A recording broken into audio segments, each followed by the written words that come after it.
उत्तराखंड में थमा पहले चरण का चुनाव प्रचार। 19 अप्रैल को होगी पहले फेज में राज्य की सभी सीटों पर वोटिंग।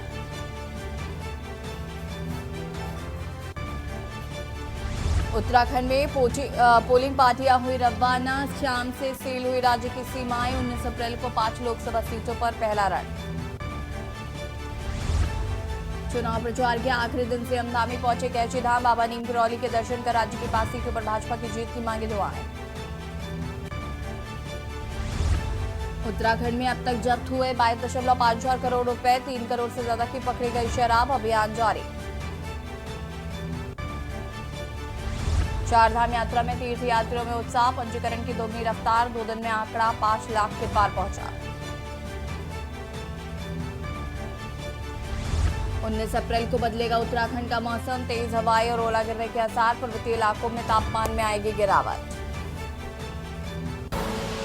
आप देख रहे हैं के न्यूज, खबरों का सारथी। नमस्कार, खबर उत्तराखंड में आप सभी का स्वागत है। मैं हूं आपके साथ यशी शुक्ला। चुनाव प्रचार के आखिरी दिन सूबे के मुख्यमंत्री ने पुष्कर सिंह धामी बाबा नीम करौली के दर्शन करने पहुंचे और उन्होंने पूजा कर बाबा से कामना की। उत्तराखंड की 5 सीटों पर भाजपा की जीत की दुआएं मांगी।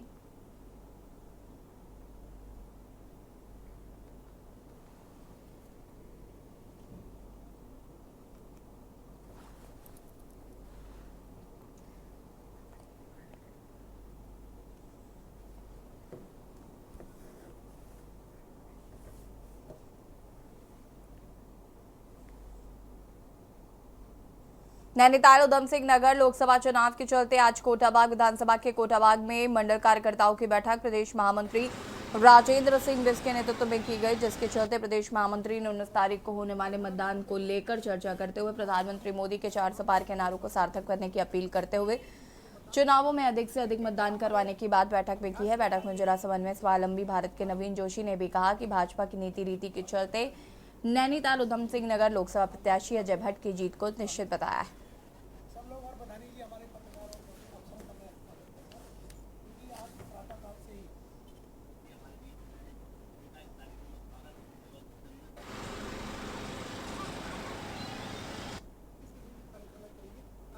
में लोकसभा चुनाव के तहत कोटाबाग में बीजेपी कार्यकारिणी की बैठक की गई, जिसमें प्रदेश के महामंत्री राजेंद्र सिंह बिष्ट जी द्वारा नेतृत्व किया गया।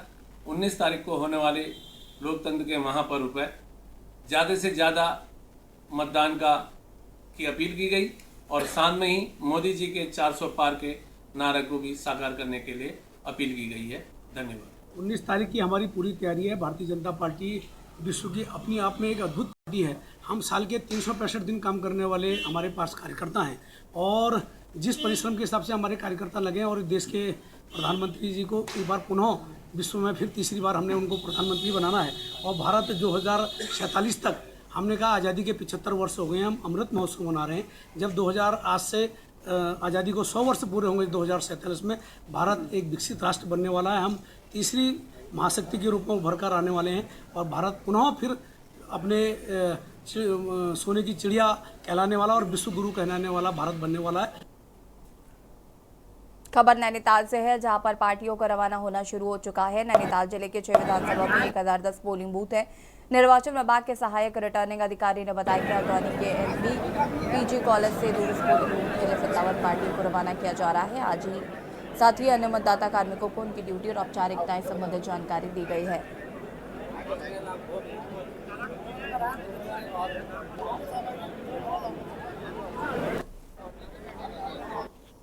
देखिए, हमारे जनपद में 6 विधानसभा क्षेत्र हैं, जिसमें से धारी जो भीमताल विधानसभा क्षेत्र है उसकी 57 पोलिंग पार्टी 2 दिन पूर्व रवाना होती है, तो वो लोग आज रवाना हो रहे हैं। इसके अलावा सभी अन्य विधानसभा क्षेत्र के जितनी पोलिंग पार्टीज हैं उनकी आज यहाँ पर उपस्थिति ली जा रही है और उनको स्टेशनरी से संबंधित बैग दिया जा रहा है। साथ ही यहाँ पे फैसिलिटेशन सेंटर स्थापित किए गए थे। जिन कार्मिकों की ड्यूटी लगी है और जिनके द्वारा पोस्टल बैलेट के लिए आवेदन किया गया था वो यहाँ पर पोस्टल बैलेट से मतदान कर सकते हैं और जिनके द्वारा ईडीसी के लिए आवेदन किया गया उनको आज ईडीसी दिया जा रहा है, जिससे कि वो मतदान के दिन अपने बूथ पर वोट डाल सकेंगे।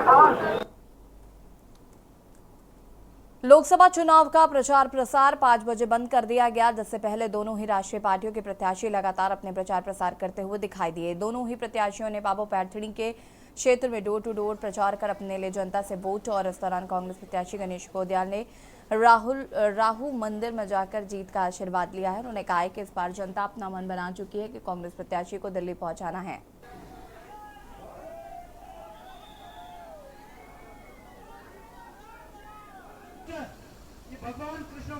ये तो लोकतंत्र है, उन्हें भी पूरी जोर आजमाइश करनी चाहिए और हम पर भी जितनी सामर्थ्य है अपनी अपनी ताकत सभी लगाते हैं। उनकी ताकत सभी लोग जानते हैं कि उनके पास पैसे की शक्ति है और पैसे की शक्ति से वो जो भी अपने कार्यक्रम चला रहे हैं सिर्फ और सिर्फ पैसे की शक्ति है। और मेरे पास जन शक्ति है, मेरे पास जन समर्थन है, मेरे पास आम उस गरीब व्यक्ति का समर्थन है जो अपने जीवन की बेहतरी के लिए मुझ में आशा की नज़रों से देखता है मुझको। वो व्यक्ति मेरे साथ है। और कल महेंद्र भट्ट जी रो रहे थे, रोने का नाटक कर रहे थे, रो भी नहीं रहे थे, मतलब आवाज़ को भारी करके। आंसू तो मैंने नहीं देखा, अगर आप लोगों ने देखा होगा तो भाई हो सकता है आंसू आए हों। अनूठी लोक व पौराणिक परंपराओं के लिए प्रसिद्ध जनजाति क्षेत्र जौनसार बावर में इन दिनों राजस्व गांवों, खेड़ों व मजरों में बिस्सू पर्व की धूम देखने को मिल रही है। बिस्सू पर्व पर बुरांश के फूलों को मंदिर में चढ़ाने व घरों को सजाने का रिवाज है। बिस्सू के कारण क्षेत्र के बाजारों में रौनक देखने को मिल रही है, तो वही ग्रामीणों में पर्व को लेकर विशेष उत्साह है।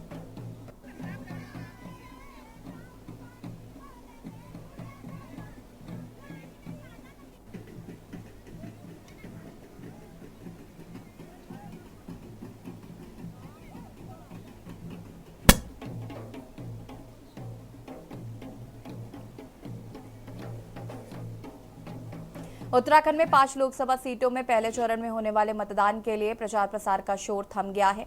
भाजपा, कांग्रेस समेत तमाम राजनीतिक दलों ने चुनावी दंगल को जीतने के लिए पूरी ताकत लगाई। हालांकि सत्ताधारी दल बीजेपी प्रचार प्रसार के लिहाज से अपने सभी विरोधी दलों से आगे रही। इसके तहत 2 बार प्रधानमंत्री नरेंद्र मोदी उत्तराखंड में विशाल जनसभा को संबोधित कर चुके हैं।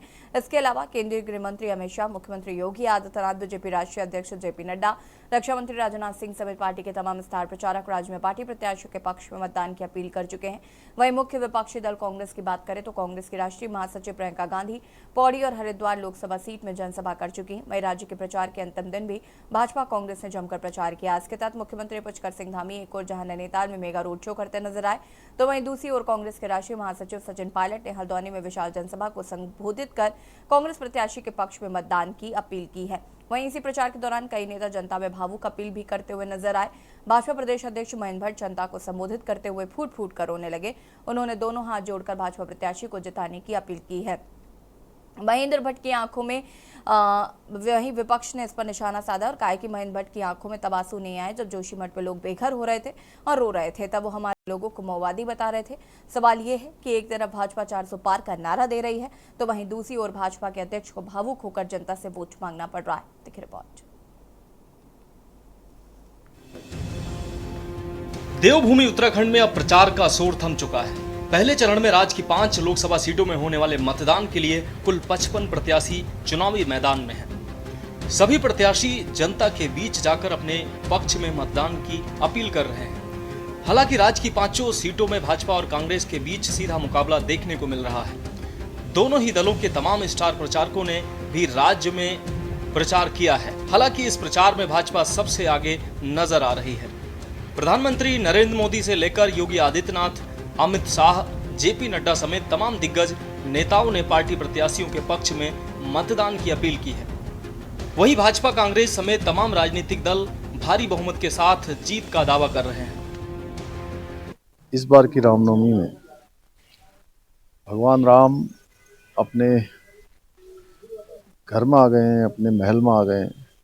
ये हम सब के लिए बहुत ही भावुक करने वाला क्षण है।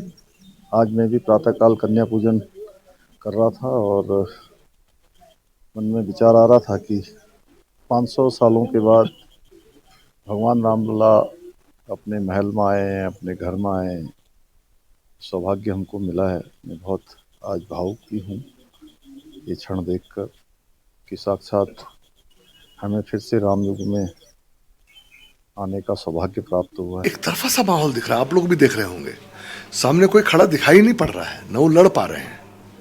तो मुझे ऐसा लगता है कि ये चुनाव बहुत अच्छा चुनाव जाने वाला है बीजेपी के लिए और मतों का बहुत अंतर बढ़कर आएगा। और 19 तारीख को पूरे 5 लोकसभा क्षेत्रों में मतदान होगा।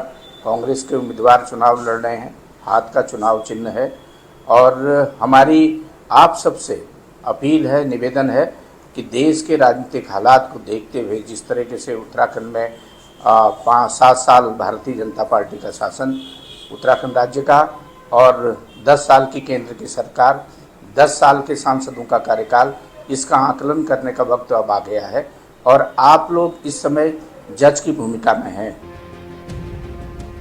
वहीं मतदान की घड़ी नजदीक आते ही तमाम राजनीतिक दलों और प्रत्याशियों की चिंता बढ़ती जा रही है। इसके अलावा अब प्रचार के आखिरी दिनों में प्रदेश की जनता से भावुकता की भी अपील की जा रही है। भाजपा प्रदेश अध्यक्ष महेंद्र भट्ट जनता को संबोधित करते हुए जोशी मठ में फूट फूट कर रोने लगे। उन्होंने दोनों हाथ जोड़कर भाजपा प्रत्याशी को जिताने की अपील की। वहीं कांग्रेस ने महेंद्र भट्ट की भावुकता पर कटाक्ष करते हुए कहा कि ये घड़ियाली आंसू बहा रहे हैं। महेंद्र भट्ट की आंखों में तब आंसू नहीं आए जब जोशी मठ में लोग बेघर हो रहे थे और रो रहे थे, तब वो हमारे लोगों को माओवादी बता रहे थे। प्रदेश के भारतीय जनता पार्टी के जो अध्यक्ष हैं तो भट्ट जी आज बिलखते हुए नजर आए, रोते हुए नजर आए और भारतीय जनता पार्टी के जो उम्मीदवार हैं वो अपने तमाम गुरुओं की तरह झूठ बोलते नजर आए। महेंद्र भट्ट जी बिलखते हुए कह रहे हैं कि आप लोगों से हाथ जोड़ के विनती है कि आप जो है उन्हें समर्थन दें, लोग उन्हें समर्थन दें। वास्तव में भारतीय जनता पार्टी की स्थिति गढ़वाल संसदीय क्षेत्र में और उत्तराखंड में ये हो गई है कि भारतीय जनता पार्टी के नेताओं को अब अपने रोने के वजह से लगता है कि वोट मिल जाएंगे। रूप से वहाँ के स्थानीय विधायक रहे हैं, 2-3 बार वहाँ से विधायक रहे हैं, तो वहाँ की जनता के प्रति उनका एक लगाव है और वहाँ की जनता का जो उनको लगातार उनके प्रति जो प्रेम है उसको लेकर के उनकी भावनाएं स्वाभाविक निकली हैं और उससे आम जनता के प्रति उनका लगाव जो है वो दिखता है। कुल मिलाकर पहले चरण में होने वाले मतदान से पहले प्रचार का शोर अब थम चुका है। 19 अप्रैल को उत्तराखंड की 5 लोकसभा सीटों में वोटिंग होगी। ऐसे में अब जनता की बारी है। देखना होगा कि उत्तराखंड की जनता क्या 2014 और 2019 की तरह एक बार फिर मोदी के नाम पर वोट करेगी या फिर कांग्रेस पर जनता इस बार भरोसा करेगी। Uttarakhand desk report. देश के अंदर लोकसभा चुनाव की सरगर्मियां तेज है। पक्ष विपक्ष में आरोप प्रत्यारोप का दौर जारी है। ऐसे में लोकसभा नैनीताल उधम सिंह नगर में भाजपा कांग्रेस में कांटे की टक्कर बताई जा रही है। भाजपा कांग्रेस स्टार प्रचारक जनता को लुभाने के लिए प्रचार प्रसार कर रहे हैं। इसी क्रम में मुस्लिम वोटों को रिझाने के लिए उत्तराखंड अल्पसंख्यक आयोग ने उपाध्यक्ष राज्य मंत्री मजहर नईम नवाब से काशीपुर में जनसभा की, जिसमें मुसलमानों को केंद्र व राज्य सरकार की योजनाओं से अवगत कराया।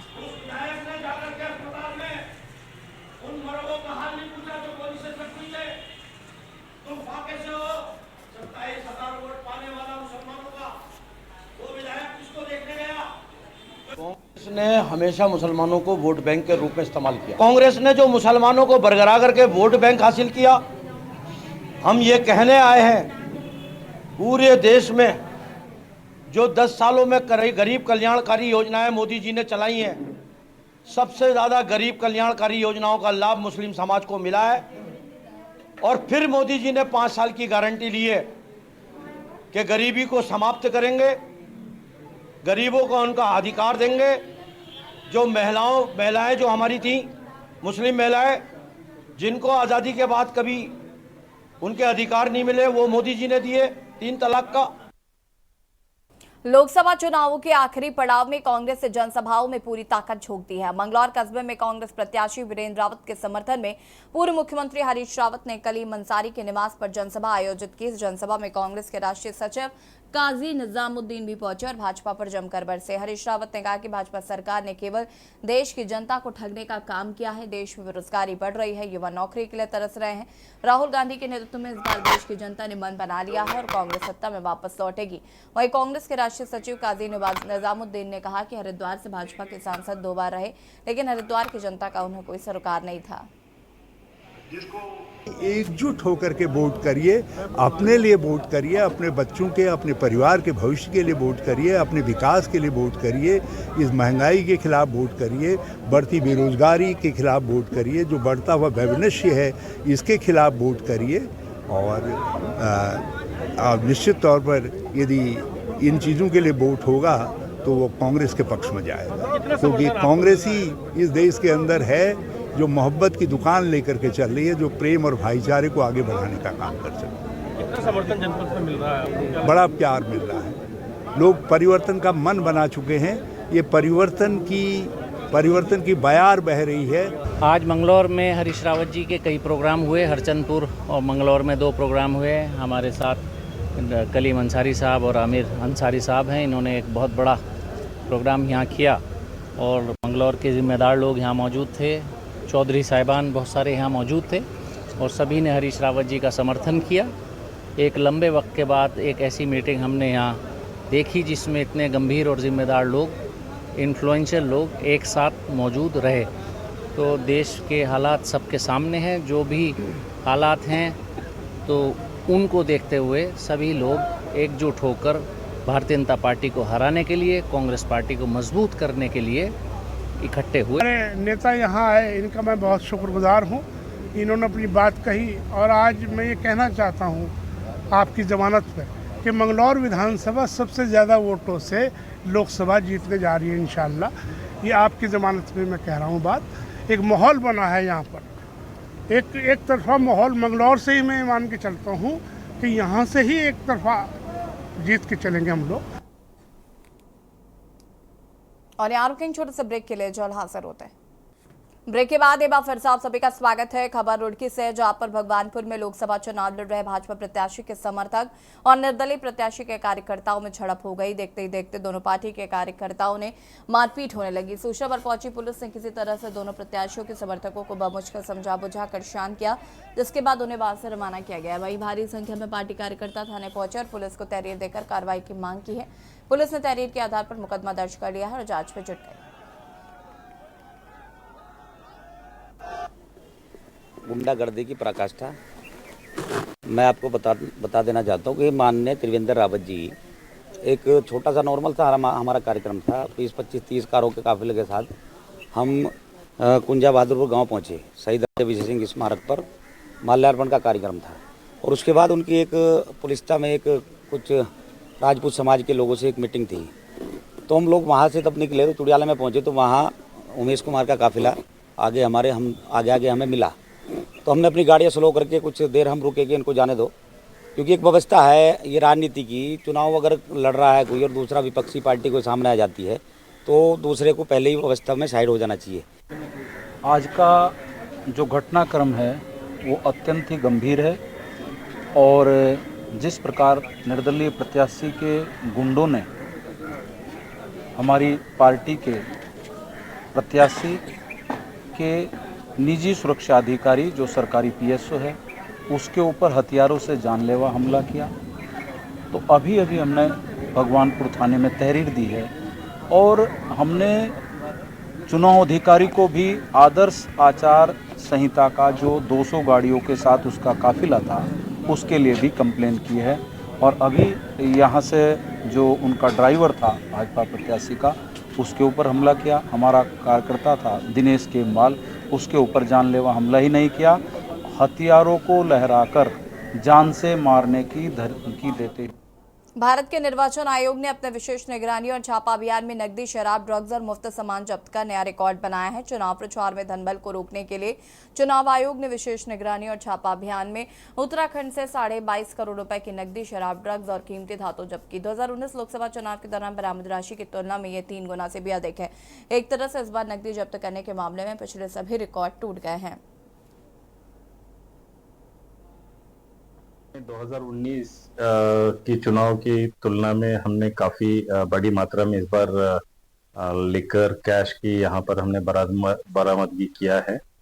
लगभग 17 करोड़ रुपए की वैल्यू का अभी तक हमने बरामदगी किया है। अभी 2-3 दिन और बचा है, तो उम्मीद है कि ये मात्रा बढ़ेगी यहाँ पर, क्योंकि लास्ट फेज में हमारी शक्ति भी काफ़ी ज़्यादा हो जाती है। हमारे जो फास्ट ट्रैक टीम और वीडियो सर्विलेंस टीम काफ़ी सख्ती हम करते हैं। खबर सितारगंज से, जहां 2 बार के पालिका अध्यक्ष हाजी अनवर अहमद ने कांग्रेस पार्टी की सदस्यता से इस्तीफा दे दिया है। इस्तीफे के पीछे उन्होंने कांग्रेस पार्टी को समय नहीं देने की वजह बताया है। इसके अलावा पूर्व चेयरमैन ने कांग्रेस कार्यालय में लगे पोस्टर बैनरों में समुदाय विशेष के लोकल लीडर को नजरअंदाज करने का भी आरोप लगाया। उन्होंने कांग्रेस छोड़ने के बाद अन्य किसी दल में जाने की इच्छा से भी इंकार किया है। अनवर अहमद निर्दलीय 2 बार पालिका अध्यक्ष रह चुके हैं। करीब 18 दिन पूर्व अनवर अहमद ने लोकसभा प्रत्याशी प्रकाश जोशी के समक्ष पार्टी की सदस्यता ग्रहण की थी। आज एक मैंने ज्वाइन की थी कुछ टाइम पहले।